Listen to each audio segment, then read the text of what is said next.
दतिया से है।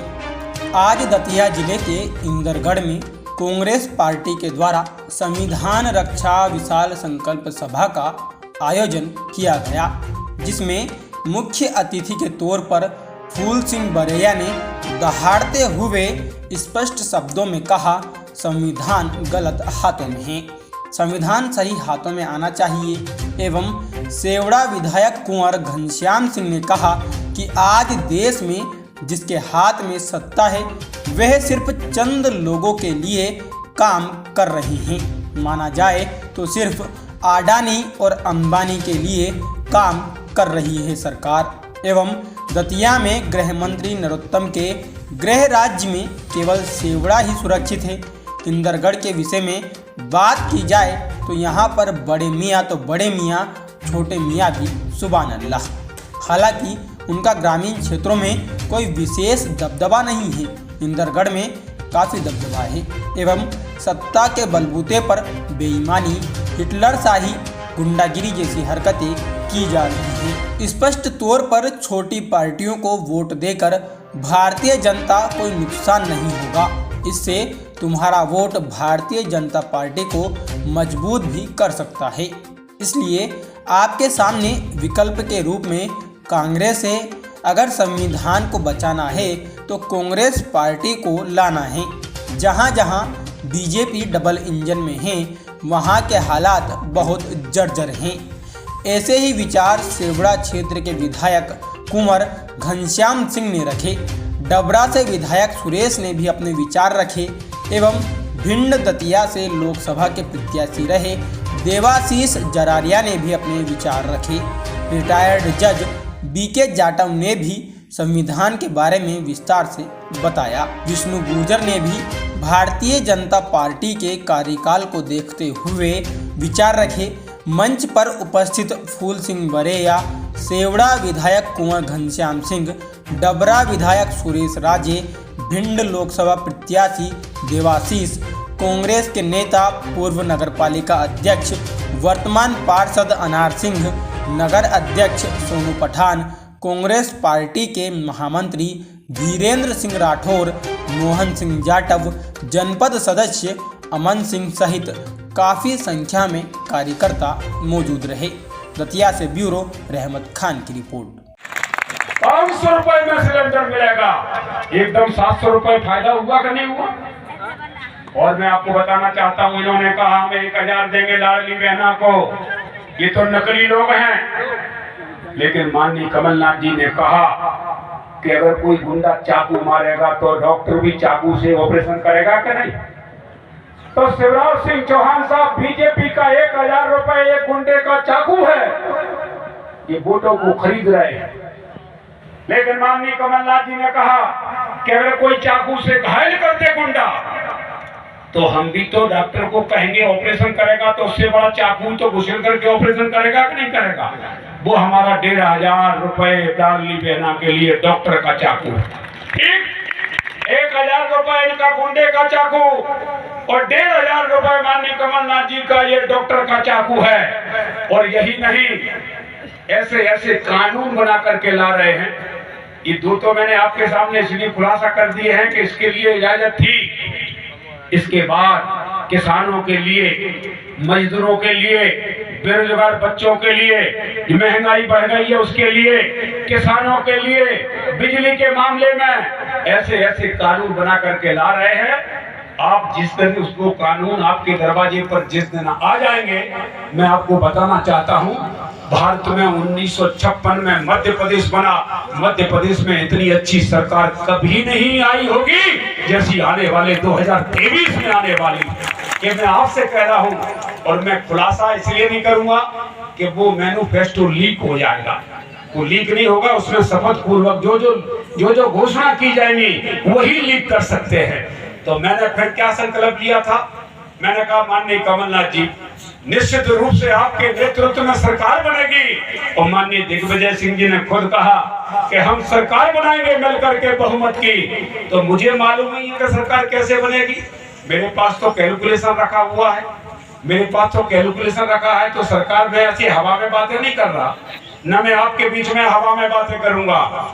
मध्य प्रदेश में 18 में सरकार बनी थी, 1,55,00,000 वोट मिले थे कांग्रेस पार्टी को, ठीक। और अब की बार 23 में सरकार बनने जा रही है, उसमें 1,65,00,000 वोट मिलेंगे कांग्रेस को, तो बहुमत की सरकार बन जाएगी, ठीक।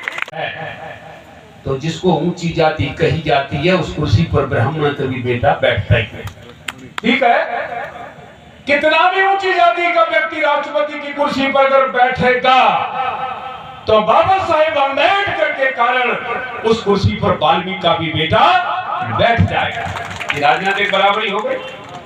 और जब वाल्मीकि का बेटा राष्ट्रपति की कुर्सी पर बैठने के लिए जाता है तो तीनों सेनाओं के अध्यक्ष सैल्यूट करते हैं कि नहीं करते?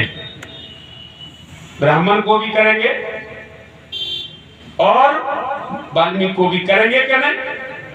क्या वाल्मीकि राष्ट्रपति बनेगा तो उसकी तनख्वाह कम होगी क्या? नहीं, बराबर कुर्सी वही होगी, वही कुर्सी। तो क्या मतलब है इसका? बाबा साहेब अम्बेडकर का राजनीतिक बराबरी का सपना पूरा हो गया। यहाँ सरपंच लड़ा दो आप, तो ये तो कोई नहीं कहता कि नहीं यार यहाँ वाल्मीकि भी लड़ाएंगे, कहता है कोई? या कलेक्टर की कुर्सी पर अकेला कलेक्टर कोई यादव भी बैठेगा या कोई गुर्जर बैठेगा या कोई जाट भी बैठेगा, अहिरवारी बैठेगा, वाल्मीकि सब बैठते हैं कि नहीं? राजनीतिक बराबरी पूरी हो चुकी है लगभग।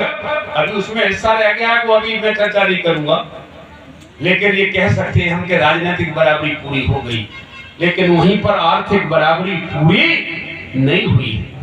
क्या आप वह जाएंगे कभी मालनपुर का इंडस्ट्रियल एरिया, जाएंगे कभी गोहद में, कभी जाएंगे आप मुरैना में तो बामर मिलेगा इंडस्ट्रियल एरिया, 1000 इंडस्ट्री है उसमें।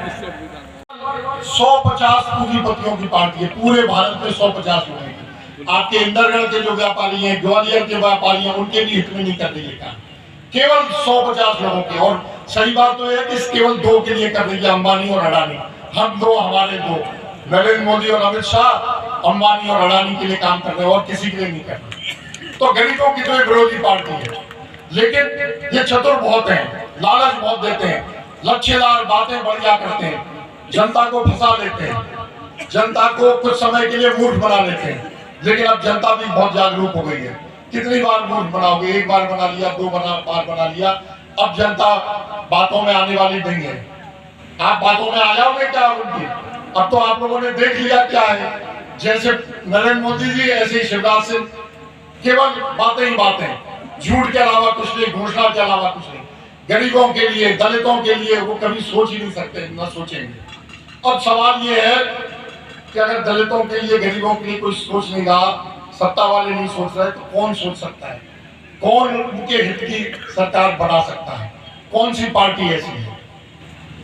वर्तमान परिस्थिति जो भारत में है, आप खूब सोच लें, खूब मनन कर लें। ज्यादातर लोग अब सब पढ़े लिखे हैं, जो पढ़े लिखे नहीं है वो भी अब समझदार हो गए, सब जानते हैं, मोबाइल से पूरी दुनिया से जुड़े हुए हैं। आप खूब विचार कर लें, अपने दिल पर हाथ रखकर पूछ लें कि भारतीय जनता पार्टी का विकल्प कौन है इस देश में। अगर हम छोटी मोटी पार्टियों को वोट देंगे तो किसको फायदा होगा? हम ढेर भारतीय जनता पार्टी वोट का बंटवारा कर रहे हैं। इसलिए मेरा निवेदन है कि आप खूब विचार करें, कांग्रेस पार्टी को आप वोट दें, तभी संविधान की रक्षा हो पाएगी, तभी बाबा साहब का संविधान बचेगा, बाबा साहब के सिद्धांतों वाली पार्टी बन सकेगी। गरीबों की, आम आदमी की, बेरोजगारों की, किसानों की सोच रखने वाली पार्टी, रखने वाली सरकार तभी बन पाएगी जब आप कांग्रेस को विजयी बनाएं, कांग्रेस को वोट दें। देवाशीष जरालिया जी ने बहुत अच्छी बात कही कि छोटी मोटी बातों में न जाएं। स्वाभाविक है, जनता का गुस्सा होना स्वाभाविक में आने का, और जब जब इनको सत्य हथियाने का मौका मिला है और जब जब ये लोग हावी हुए हैं, तब तक आरएसएस की उस विचारधारा में, जिस विचारधारा में इस संविधान को अपवित्र और अशुद्ध बताते हैं, उसके अनुसार इनको संविधान को बदलना अनिवार्य है, जरूरी है। इसके लिए इन्होंने प्रयास नवंबर 2020 में किया था और वो प्रयास आज भी जारी है। मैं फिर एक बार और ले चलता हूं। 2014 में भारतीय जनता पार्टी के केंद्र में फिर से पुनः सरकार बनी, वापसी हुई।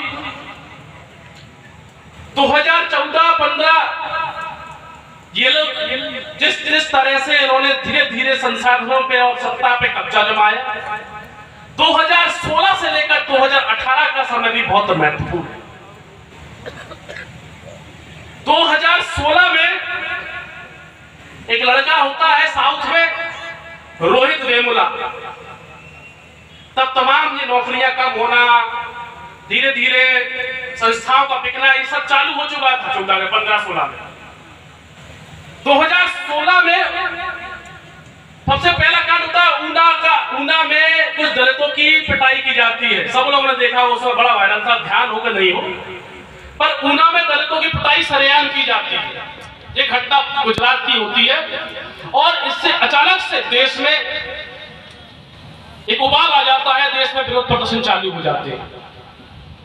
उसी वक्त कुछ समय के बाद रोहित वेमुला, जो कि एक दलित मेधावी छात्र था, पीएचडी का स्कॉलर था, वो यूनिवर्सिटी में आत्महत्या कर लेता है। जिसके बाद पहली बार कि यूनिवर्सिटियों में हमारे बाबा साहब आज जन जन में याद आ रहे हैं और बाबा साहब देश में, प्रदेश में, विदेश में सभी जगह उनकी आज कीमत और उनकी बात को पहचाना जा रहा है। बाबा साहब भारत रत्न से सम्मानित रहे हैं। बाबा साहब जब संविधान बना तो उस समय बाबा साहब ने सभी जातियों का समावेश किया और सभी जातियों को उसमें लेके और उनको समायोजित किया। साथियों, बाबा साहब एक बहुत ही विद्वान और ऊंची हस्ती रहे हैं। मैं उनको इस मंच के माध्यम से नमन करता हूं, प्रणाम करता हूं। जय हिंद, जय भारत।